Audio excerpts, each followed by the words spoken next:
اما میخوایم از این فاصله تا این فاصله رو با 3 ماشین رندوم طی کنیم و ببینیم کدوم زمان بهتری رو ثبت میکنن.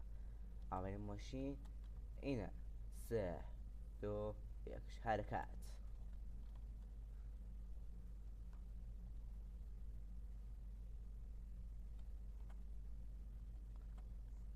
این ماشین توی 10 ثانیه موفق شد این مسافت رو طی کنه. بریم سراغ ماشین بعدی. 3 2 1.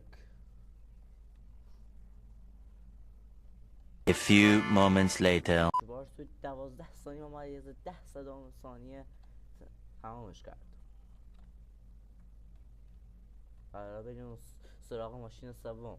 حالا نوبت ماشین سوم میشه. میریم که زمان رو شروع کنیم. 2000 years later. ثانیه ممیز 36 صدام تمامش کرد.